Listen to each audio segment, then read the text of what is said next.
Okay. All right, episode 66 of High School Hoops. We'll do a quick shout out to our two sponsors, teachhoops.com for coaches who want to get better. The one-stop shopping, like I was telling you, Coach, the target for basketball coaches. Go over and check it out. And check out Dr. Dish, the #1 shooting machine on the market. I'm hoping by the time this loads up in the middle or end of December that we're shooting 65% from three. That's me knocking on wood. All right, what's this week, Coach? I think one thing that, I get a lot of questions from people is, how do you prepare your team for pressure and the press? Because I think that's something that we all will face this season. Sometimes you have guys that can handle it and it's not as big a deal, and you want them to press you because you have a team that can run and gun, you'll value from it. But a lot of times you don't necessarily have that, and it's something that you're going to see at some point in the season. And especially when you play really good teams like to, get more possessions. They like the press, and you're going to see that. And I think the key is how do you model that in your practice and get a team prepared for that type of pressure? I don't know. Tell me, Coach, because I need some help, man. Well, first of all, I think you have to work on it. That's one of the things. I think, at least for me, when I've had teams that haven't pressed well or don't handle pressure well, I teach them angles. I teach them about cutting. I teach them about not dribbling through pressure, because I think that is the #1 mistake the youth players or high school players make, is they see pressure and they try to dribble through it. So we often do in practice, we'll do drills where we just don't want to dribble. Like, you just can't dribble. And they go, what do you mean you can't dribble? I go, you can't dribble. So here's and I'm always torn on whether to put 6 defenders out. I'm always torn on that, because that's not really what's happening in a game. It feels like it for them sometimes, so I will do it. But I think the non-dribbling part teaches them the cutting, because if they don't cut to the open space or the open air, they won't be able to pass it to anybody. So that's something we spend a lot of time on, taking those angles away when we're pressing, and then looking for those diagonal cuts when we are getting pressed. The opponents I was just talking to you about are going to come at us. For sure. And they're going to pressure. So if we can handle the pressure, we'll score. I have a team this year who can score in that transition. I have athletes. I have guys that can, we can go. I have shooters. I have bigs. I have the pieces. So it's like, okay, you're going to pressure me. All right, let's go. We're going to go with you. I haven't been necessarily doing that the last 4 years, going with you. But we're going to go with you. Let's jump on the train and go together. So we'll see. I mean, what do you feel? I think that handling pressure is something that you just don't do to prepare for an opponent.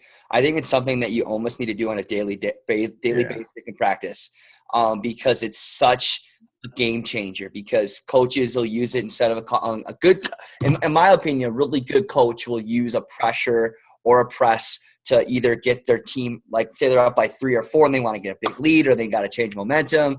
I just think that anybody knows if they want to be a game changer, having a press is a huge thing to have.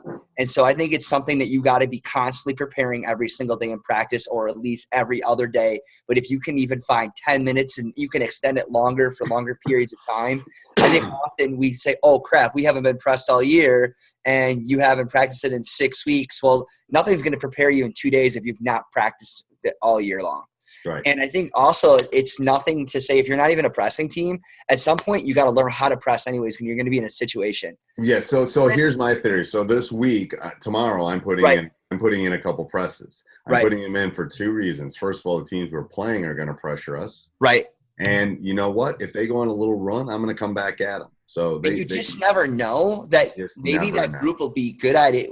Maybe it's something that you'll end up using. It's your special teams. It's like, ooh, I'll put these guys out with pressure.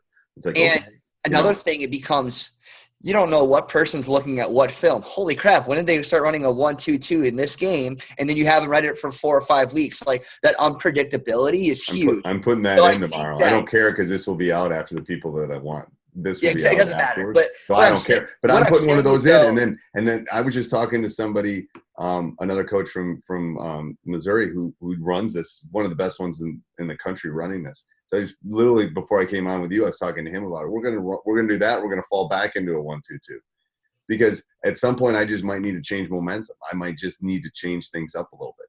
Now, in 3 weeks, will I be doing it? I don't know, but we're gonna have it in my back pocket in case I need it. Yeah.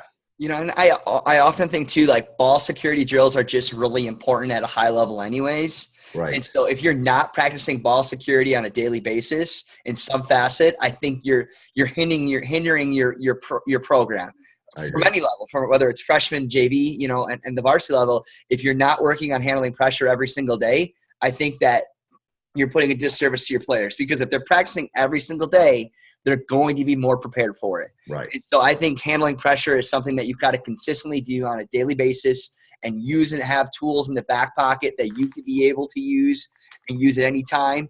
And then, you know, and then get creative with it. You know, you could have 6 players on defense once in a while. Right. You know, but it's not something that you do 2 days before practice, 2 days before an opponent that hasn't pressed you all year. The kids are going to be confused. Right. It's going to be more effective if you've been running this press all year and you add another guy. Well, it's going to be more effective and harder for that your players right now, you know? Right. And so I think it's, you know, that backward planning. Hey, we're going to see pressure this year. How are we going to handle it? Are our guys comfortable on the court? Doesn't matter if we can handle it or not. I just think we got to make sure they're prepared for it at all times, because they're going to see pressure. Because if games are close and teams got to get back up on you, they have to come and get you at some point.